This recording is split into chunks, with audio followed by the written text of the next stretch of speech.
there! Did you hear me waving?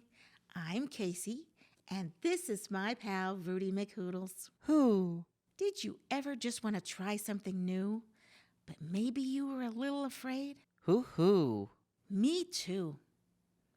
You know, I've always wanted to write a story, but I was just too worried that maybe nobody would like it.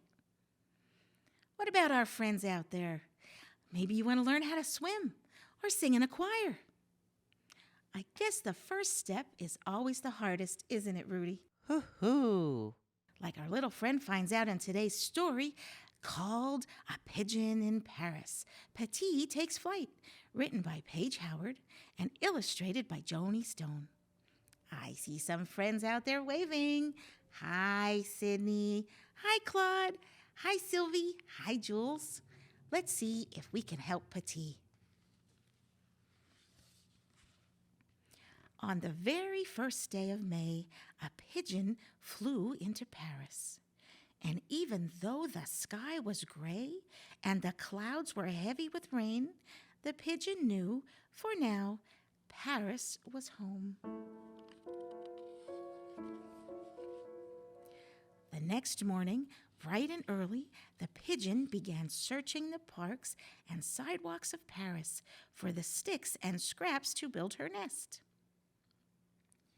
The pigeon knew she had eggs to lay and babies on the way. When they arrived, they would need a nest to keep them warm and safe. It wasn't too long before the eggs hatched and the babies arrived. The pigeon named them Chérie, Bissou, and Petite. They were chirpy and bright, hungry all day and hungry all night. Chérie, Bissou, and Petite were growing fast. Their feathers were getting thicker. Their legs were growing longer, and their wings were spreading wider. It was on a sunny morning that the pigeon gathered her babies close and said, "Little ones, today is the day. Your feathers are thick enough, your legs are long enough, and your wings spread wide enough. Today is the day you will learn to fly." First, Chérie stepped up to the brim of the nest, spread her wings, and with a little bend in her legs, she leaped up. And out Chérie went. Next, Bissou waddled up to the very brim of the nest, spread his wings wide, bent his legs, and then jumped. Up and away Bissou flew. Now it was Petite's turn. With a little nudge from her mother, Petite tiptoed up to the very, very brim of the nest, put a little bend in her legs, puffed up her chest, and spread her wings as wide as she possibly could. Then, just as Petite went to jump up and out of the nest like her siblings had, she could not. Petite's legs began to shake. Her wings pulled back. Her chest was no longer puffed up, and the little pigeon felt deflated and small. Petite crept away from the edge of the nest and back in close to her mother. "I cannot fly, Mama," she cried. "I cannot and I will not. I'm going to stay right here in this nest with you." "Okay, my little one," said Mama Pigeon. "You did very well today. Now it's time for a good meal and a long night's rest. We will try again in the morning." Later that night, as she cuddled up to her mother, her belly full and her eyes heavy, the little pigeon thought to herself, "I'm afraid to fly. I cannot fly. I will not leave this little nest." When Petite woke up, to her surprise, she was alone in the nest. Petite crooked her neck and stared up into the tall branches above her.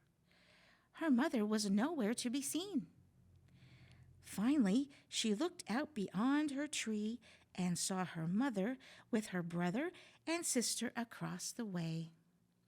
Bissou and Chérie were perched on a tree limb, picking at a tasty worm, while Mama Pigeon scoured the grass below for more food. Growl, went her belly. Petite jumped startled. She was so hungry. I'm hungry, I'm hungry, Petite called out to her family. Fly, Petite, hollered Cherie. Fly, fly, yelled Bisou. You will have to fly, or you will have to wait until I get back to the nest. It's up to you, Mama Pigeon called out. Petite gently rubbed her belly. The little pigeon was so hungry, but she was still too scared to fly, so she would have to wait. The next morning, a fog surrounded the nest. Petite sighed and thought, no flying for me today. But her mother had a different idea. Okay, Petite, said Mama Pigeon, today is the day. Hop up to the very, very, very brim of the nest and spread your wings. But Mama, Petite replied, it's foggy outside, and I cannot fly. I will not fly. Today is not the day. I will not leave this little nest. My sweet Petite, said Mama Pigeon, as she pulled Petite under her wing, there will be cloudy days. There will be sunny days. Most days will have a little bit of both. No matter what, you will need to be able to fly. Mama Pigeon released Petite from under her wing, and with a gentle push toward the brim of the nest, she whispered, Today is the day, mon amour. Today is the day. Again, Petite crept forward. She closed her eyes tight, spread her wings, puffed up her chest, and crouched low, bending her shaking legs as best she could.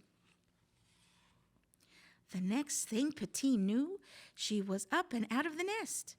Her brother, sister, and mother met her in the sky, and Petite was not alone.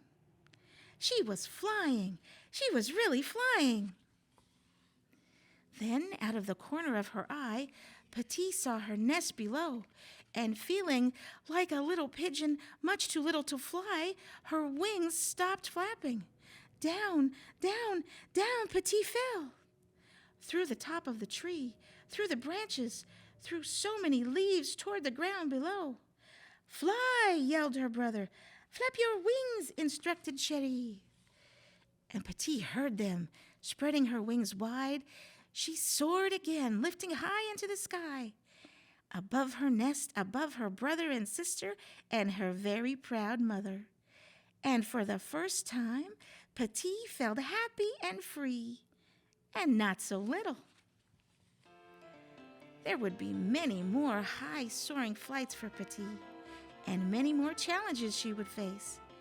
But whenever she started thinking, cannot, will not, won't, she would remind herself, even if you're afraid, in fact, you absolutely can, and you will. And although you may fall, you just get back up. You spread your wings wide, and you fly, fly, fly. Fly, little Petite, fly. It's okay to be scared when you're trying something new, isn't it, Rudy? Who? As long as you don't let that fear keep you from trying. After all, you just never know where that new adventure may take you. Take care now, and we'll see you next time on Did You Hear Me Waving? Bye.